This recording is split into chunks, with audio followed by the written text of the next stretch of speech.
Falando de mais um assunto relacionado à população, vamos falar hoje da relação entre raças, etnias e poder.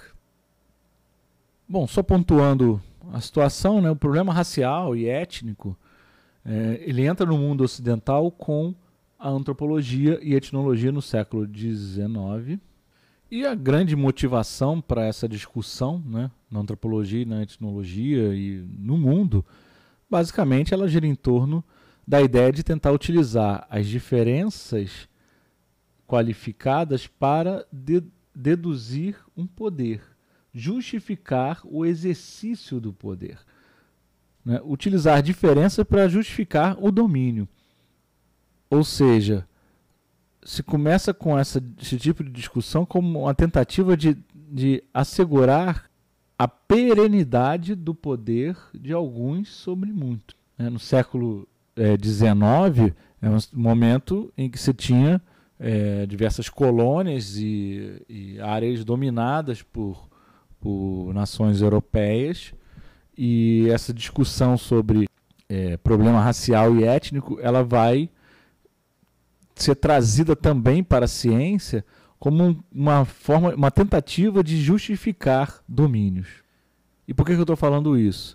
Porque, na verdade, as diferenças étnicas e raciais, que são características da humanidade apenas, são diferenças, né?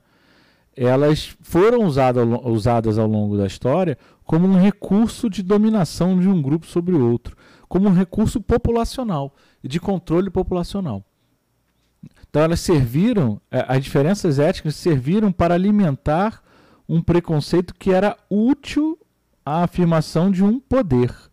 Ou seja, se utilizou características populacionais como sendo um trunfo para o exercício de poder. E aí quais são as razões do preconceito em si, né? Elas vão estar ligadas à política, à economia, são razões sociais e culturais, né? E qual a finalidade de se ter o preconceito? É assegurar o máximo de recursos para reforçar uma dominação. Um exemplo, então, é o processo de colonização, que foi um processo que, na prática, utilizou-se de uma diferença real, étnico-racial, né, para tentar obter uma superioridade relativa. E usou também de artifícios pseudocientíficos para tentar provar uma eventual superioridade. Provar que essa superioridade era real e não apenas algo criado. E isso, na verdade, é a base nessa concepção, né, de tentar trazer como real algo que é relativo, que é algo criado, né, é a base dos processos de discriminação, de preconceito até hoje, né? Então, a discriminação, por que ela existe na prática? Na verdade, vista a partir da visão das relações de poder, a discriminação é um meio para tentar reduzir a competição em relação a trunfos e recursos. Eu discrimino, né, e com isso eu crio relações dissimétricas que podem ser institucionalizadas ou não, e eu garanto trunfos e recursos para apenas alguns e excluo outros da possibilidade de obter esses mesmos trunfos e recursos, né? Então eu crio relações assimétricas ou dissimétricas, né, que podem ser institucionalizadas ou não, apenas práticas sociais, mas que na prática elas atuam no sentido de excluir um grupo da possibilidade de obter alguns recursos. Na prática, visto a partir da visão das relações de poder, isso é o significado da discriminação. E aí, pegando só os exemplos aqui, a discriminação ela pode ser feita da maneira espacial, né? Quando um grupo impõe uma localização determinada a outro e interdita o acesso a parte do território de uma forma total espacial. Grande exemplo disso eram os bantustões que existiam na África do Sul, aqui, ó, na época do apartheid. Né? A população negra não podia viver em determinados espaços, só podia viver em outros espaços, e a circulação dela não era permitida livremente sobre todos os espaços das cidades. Né? O fato também de estabelecer reserva de indígenas, né, limitando a atuação dos índios, pode, de alguma forma, não impede a invasão e, de alguma forma, pode ser visto como uma espécie de discriminação espacial. Proibição, né, que existia também oficialmente na África do Sul, existiu também nos Estados Unidos, proibição de que alguns grupos habitem ou frequentem os mesmos lugares que os brancos, né, os negros e os brancos. Né, guetos, bairros negros, são exemplos de discriminação espacial, né, que tem um objetivo de isolar para melhor controlar e para facilitar o domínio. Ou seja, nessas situações, as relações de um grupo são determinadas por outro grupo, não são autônomas. Né? E o raio de ação de um grupo é confinado e limitado. Do grupo confinado é limitado. Na prática, um grupo limita a concorrência do outro na maior parte do território. Cria como se fosse uma reserva territorial para si próprio, para impedir o acesso do outro grupo a recursos. Né? Os trunfos e recursos ficam limitados a determinados grupos, espacialmente. Isso é uma forma de discriminação espacial. E existe também a forma de discriminação que não é necessariamente, não obriga determinados grupos a habitarem determinados espaços, mas ela limita acesso a recursos, por exemplo, no mercado de trabalho, né? Ou, por exemplo, pagando menos para determinado grupo, determinada força de trabalho. Né? Então, a menor remuneração vai gerar dificuldade de acesso aos recursos. Isso vai criar a reserva de recursos para aquele grupo que não é discriminado.